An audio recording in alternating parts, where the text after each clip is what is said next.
책 보겠습니다. 177페이지입니다. 오늘은 28장부터 31장까지의 말씀을 묵상하게 됩니다. 제목을 읽어보겠습니다. 이스라엘 백성을 향한 책망이라고 되어 있습니다. 이제 이전까지는 이방 나라에 대한 심판과 책망의 말씀이었다면 28장부터 33장까지는 하나님께서 선택하신 이 이스라엘을 향한 책망과 심판의 말씀들이 기록되어 있습니다. 그러면 우리가 하나님께서 왜 하나님께서 친히 선택하신 백성을 심판하시며 책망하실까라는 물음이 생기겠죠. 그래서 말씀을 읽으시면서 이래서 그랬구나. 그럼 하나님은 어떻게 하실 것인가? 하나님은 이렇게 하시는구나 라는 것을 발견하셨으면 좋겠습니다. 특별히 이스라엘 백성을 향해서 책망하시는 거잖아요. 그래서 묵상하실 때 첫 번째로는 이 이스라엘을 나와 같이 생각하여 하나님께서 나에게 하시는 말씀으로 첫 번째로 받아들이시고, 두 번째는 이제 여러분들을 통하여 이 세상을 어떻게 변화시키실 것인가 라는 것들도 이해하셨으면 좋겠습니다. 배경 읽겠습니다. 시작. 이방 세계 모든 민족을 향한 하나님의 심판과 종말에 대한 말씀을 주신 하나님은 이제 당신의 백성들을 향하십니다. 지도자와 백성들의 죄를 책망하며 심판을 촉구하고 계십니다. 이들의 삶은 현대를 살아가는 우리들에게 모델이 된다는 점을 기억합시다 라고 되어 있습니다. 그래서 두 번째 줄 보시면 지도자를 향한 책망과 백성들의 책망이 함께 있는 것임을 보게 돼요. 그 책망을 현대를 살아가는 우리에게 적용해 보자라는 겁니다. 1번 28장 읽어보겠습니다. 이스라엘 지도자들의 죄를 책망합니다. 지도자들은 물질적인 부에 물들어 술에 취하고 말씀에 신실하지 못했습니다. 바로 가르치지 못하며 형식적으로 여기저기서 불성실하게 부스러기를 모아 백성들을 대충 또는 잘못 가르침으로 백성들이 무지하며 형식적인 신앙생활을 하게 된 것입니다. 하나님이 주인이심을 전혀 의식하지 않은 것 아닐까요? 라고 되어 있습니다. 28장은 지도자들에 대한 죄를 책망하고 계신 것을 보게 됩니다. 이 지도자들을 28장을 가만히 읽어보시면 어떻게 표현하냐면 교만한 자, 술 취한 자, 포도주와 독주를 탐하는 자, 그래서 토한 것과 더러운 것으로 깨끗한 곳이 하나도 없는 자라로 표현되어 있습니다. 우리 8절 읽어보겠습니다. 28장 8절입니다. 읽겠습니다. 시작. 모든 상에는 토한 것, 더러운 것이 가득하고 깨끗한 곳이 없도다 라고 되어 있어요. 그래서 정결한 것은 하나도 취하지 아니하고 토한 것과 같이 아주 더러운 것들만 취하는 자들이 바로 지도자들이다 라고 되어 있습니다. 이들은 어떻게 되냐 하면 13절 읽어보겠습니다. 시작. 여호와께서 그들에게 말씀하시되 경계에 경계를 더하며 경계에 경계를 더하며 교훈에 교훈을 더하며 교훈에 교훈을 더하고 여기서도 조금 저기서도 조금 하사 그들이 가다가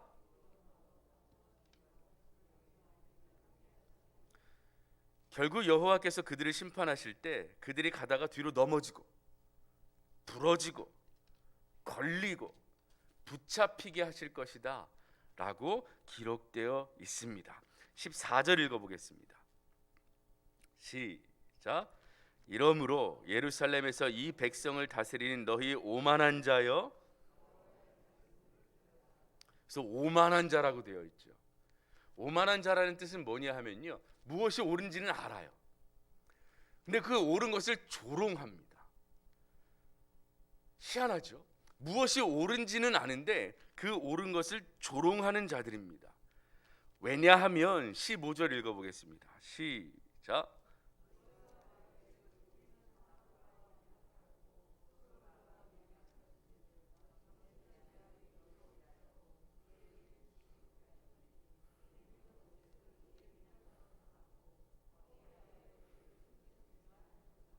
아멘. 뭔가 믿는 구석이 있는 거예요. 사망과 언약하였다라고 되어 있습니다. 하나님을 저버리려면, 여호와의 말씀을 듣지 않으려면 그래도 마음속에 뭔가 의지하고 믿는 구석이 있어야 되지 않겠습니까? 그동안 자기에게 은혜를 베풀어주고 사랑을 베풀어주고 길을 인도하여 주신 그 은인을 저버릴 정도면 뭔가 대단한 것이 있어야 되지 않겠습니까? 근데 이스라엘 백성들이 하나님의 말씀을 저버렸어요. 여호와 하나님을 저버렸단 말입니다. 그러면 그들의 믿는 구석이 무엇이었을까요? 하나님께서 드러내신 건 뭐냐면 그것이 사망이랍니다. 근데 그게 믿는 것처럼 보여요. 대단한 것처럼 보입니다. 자기들의 우상을 부어 만들어 놓고 그 우상이 하나님보다 더 대단할 거라고 믿는 믿음이 마음속에 스며들기 시작한 겁니다. 오만한 자들이죠. 참 희한하지 않나요 이게?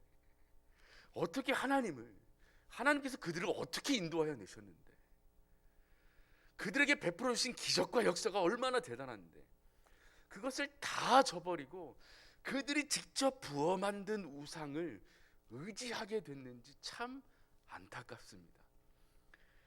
이런 마음이 들자마자 우리의 삶으로 돌아오면 곧 이해할 만한 일이 생깁니다.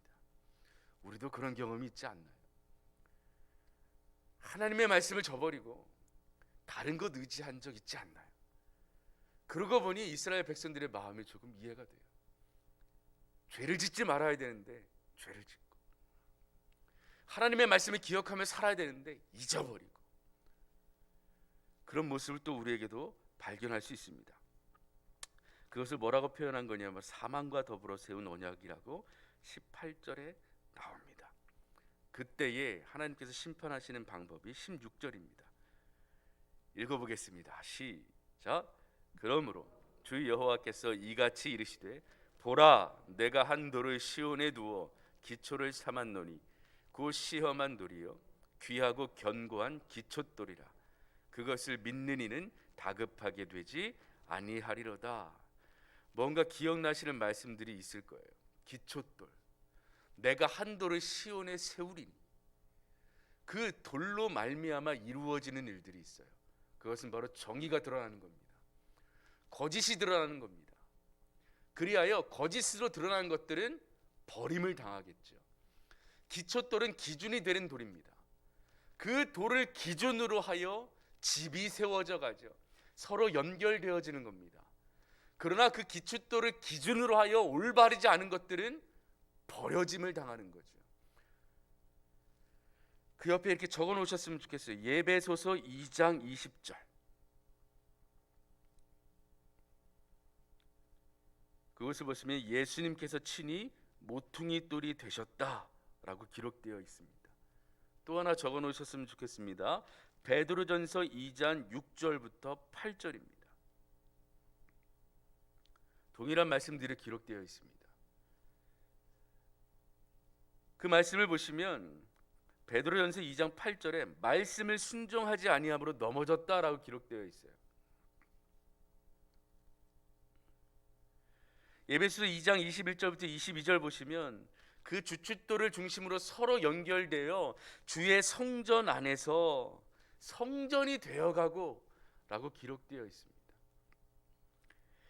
28장에서 우리가 기억해야 할 단어는 바로 오만과 기초돌입니다. 오만한 자들은 기초돌과 연결되어질 수 없어요. 버려짐을 당할 겁니다. 그러나 세상은 이 예수님이라는 기초돌을 버려버렸어요. 그리고 자기들이 세운 악함으로 집을 지어가고 있는 겁니다. 무너질 거예요. 그래 에베소서와 베드로전서에 그들이 버린 그 버린 돌이 기초돌이 되었다라고 기록되어 있습니다. 여러분 무엇을 의지하고 살아가십니까? 여러분은 예수님이라는 기초돌로 성전이 되어져서 누가 거하시는 곳이냐 하면 하나님이 거하시는 처소가 되었다라고 기록되어 있습니다. 그러니 오만한 자로 남지 마시고 겸손하여 하나님 안에서 기쁨을 누리는 여러분이 되시기를 소원합니다. 2번 읽어보겠습니다. 29장입니다. 백성들은 형식적인 신앙에 젖어 있었습니다. 마태복음 13장에 언급되는 이 백성이 입으로는 나를 가까이하며 입술로는 나를 공경하나 마음은 내게서 멀리 떠났다. 왜냐하면 하나님의 주시는 말씀이 아니라 사람의 계명, 즉 사람의 생각인 상식이나 인본주의의 가르침을 받았기 때문이다. 지금 나 역시 그런 자세로 말씀을 받고 있지는 않습니까? 라고 기록되어 있습니다. 29장 13절 보겠습니다.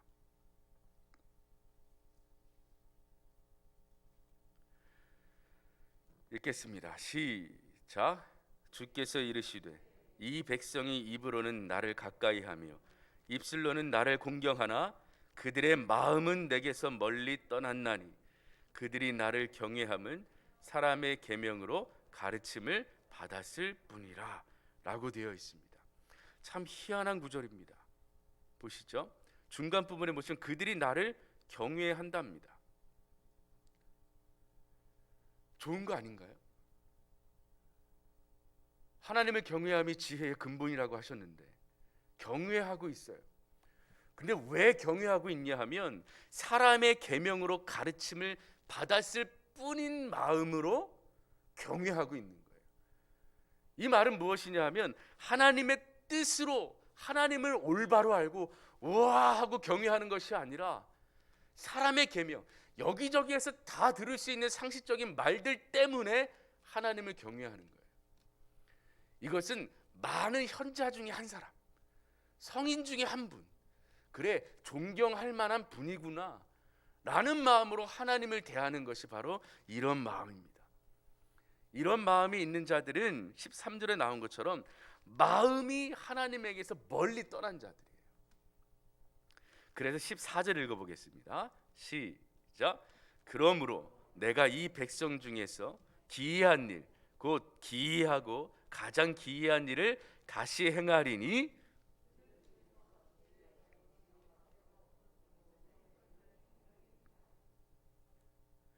이것이 바로 하나님께서 말씀하시는 기이한 일입니다. 이스라엘 백성 가운데 하나님이 선택한 백성 가운데 뭐가 없어지냐 하면 지혜자의 지혜가 없어지는 거예요. 명철자의 총명이 없어지는 거예요. 즉 하나님의 말씀을 깨닫지 못하게 하시는 겁니다. 그럼 어떻게 되는 거예요?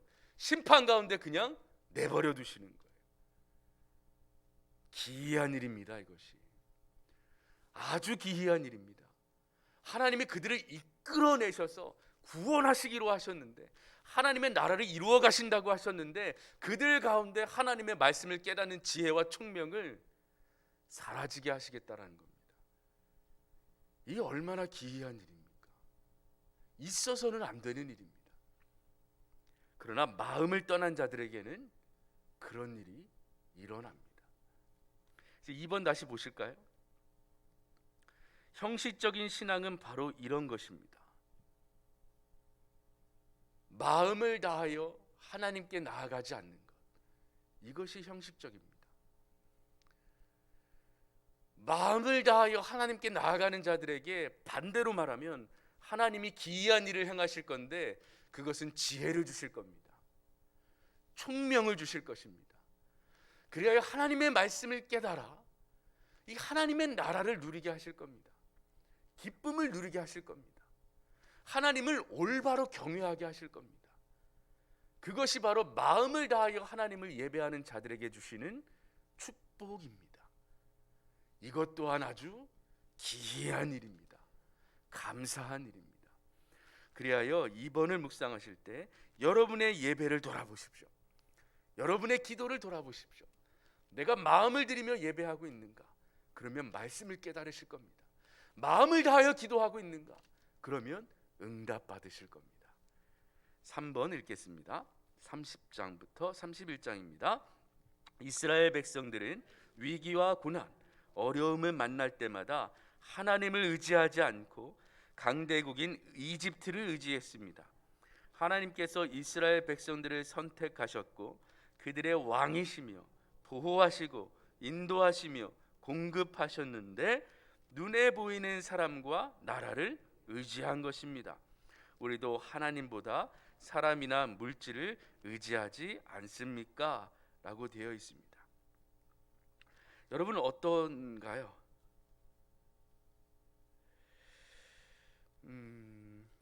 우리 한번 29장 15절부터 한번 가볼까요? 29장 15절부터 31장까지 한번 쭉 가보겠습니다. 29장 15절입니다. 시작. 자기의 계획을 여호와께 깊이 숨기려 하는 자들은 화 있을진저 그들의 일을 어두운 데서 행하며 이르기를 예, 이겁니다. 누가 우리를 보랴? 누가 우리를 알랴? 이것이 그들의 마음이에요. 하나님께 마음을 두지 아니한 자들은 이런 생각을 하게 되어 있습니다. 어둠 속에서 행하니까 내가 어둠과 계약을 맺었으니까 어둠 속에서 행하면 누가 우리를 보랴? 라는 생각으로 살아가는 겁니다. 내가 어둠 속에서 이렇게 행했는데 누가 우리를 알랴? 라고 생각한다라는 거예요. 그런 마음들이 30장 31장으로 쭉 이어지는 겁니다. 그래서 뭘 만들어요? 우상을 만드는 거예요. 그래서 죄악을 짓는 거예요. 왜요? 우리를 보지 못한다고 생각하니까, 내가 이것을 한 일을 알지 못한다고 생각하니까 그렇게 하는 거예요. 그걸 오늘 29장 15절에 뭐라고 표현했냐면 자기의 계획을 여호와께 깊이 숨기려 하는 자들이라고 표현되어 있습니다. 숨길 수 있다라고 생각하는 거예요. 하나님 앞에 내가 이런 계획은 숨길 수 있다라고 생각하는 거죠. 왜? 어둠과 계약을 맺었으니까요. 사망과 계약을 맺었으니까요. 그래서 그곳에서 내가 뭐든지 할 수 있다라고 생각하는 거예요. 왜요? 알지 못한다고 생각하니까, 보지 못한다고 생각하니까요. 누가요? 사람도 아니에요. 하나님이 알지 못할 수 있다고 생각하는 이 어리석은 일을 이제 이들이 하고 있다라는 거예요. 16절 초반에 이렇게 돼 있어요. 너희의 패역함이 심하도다 라고 책망하시죠. 30장 가볼까요? 이제 그런데 이제 은혜의 말씀이 선포됩니다. 18절 읽어보겠습니다. 30장 18절입니다. 시작. 그러나 여호와께서 기다리시나니 이는 너희에게 은혜를 베풀려 하시며 일어나시리니 이는 너희를 긍휼히 여기려 하심이라. 대저 여호와는 정의의 하나님이심이라. 그를 기다리는 자마다 복이 있도다. 아멘. 그런데 이런 자들에게 하나님이 하실 수 없는 일이 있습니다. 바로 그들을 완전히 버리는 겁니다. 그들을 사랑하지 않는 겁니다. 그들을 망하도록 내버려 두는 겁니다. 이것을 하나님이 하실 수 없어요. 그래서 뭐 하시는 거예요? 기다리고 계시는 거예요. 부르짖기를 기다리고 계십니다. 다시 돌아오기를 기다리고 계십니다. 왜요? 너희에게 은혜를 베풀려 하심이요. 은혜를 베푸시려고 기다리고 계세요. 그래서 뭐 하고 계세요? 일어나시겠대요. 왜요? 긍휼히 여기려고 일어나시겠대요. 그래서 정의가 무엇인지를 드러내 주시겠다랍니다. 그래서 여호와를 기다리는 자마다 뭐가 있다고요? 복이 있도다 라고 선언하십니다. 19절 읽어보겠습니다. 시작. 시온에 거주하며 예루살렘에 거주하는 백성아, 너는 다시 그가 내 부르짖는 소리로 말미암아 내게 은혜를 베푸시되 그가 들으실 때에, 여기서 바로 우상과 다른 모습을 표현하신 것이 18절 19절입니다. 우상이 기다릴까요? 우상이 일어날까요? 우상이 들을까요? 아니요, 절대로 그렇게 하지 못합니다. 그러나 하나님은 하시겠다라는 거예요. 내가 기다리겠다라는 거예요. 내가 일어나겠다라는 거예요. 내가 듣겠다라는 거예요. 왜요? 나는 살아있는 너희의 하나님이니 내가 너희의 하나님됨이요 너희는 나의 백성이라. 움직이시겠다라는 거예요. 응답하시겠다라는 거예요. 우상과 다른 하나님을 드러내셨어요. 그러니 이제 우리가 어떻게 하겠습니까? 하나님을 올바로 깨달은 자들이 하는 일이 있습니다. 31장 7절입니다. 가볼까요?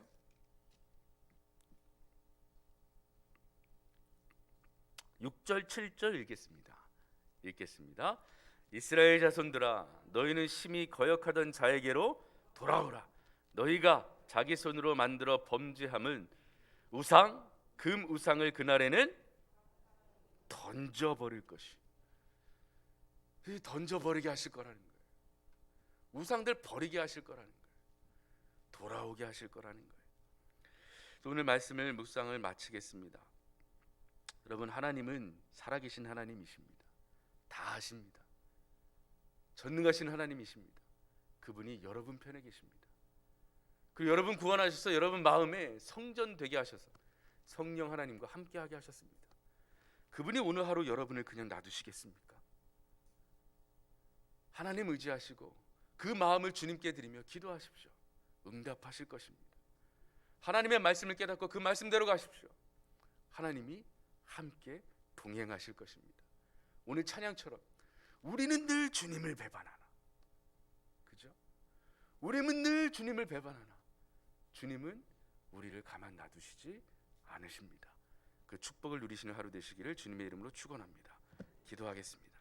전능하신 하나님, 살아계신 하나님, 우리의 편이 되신 하나님, 감사합니다.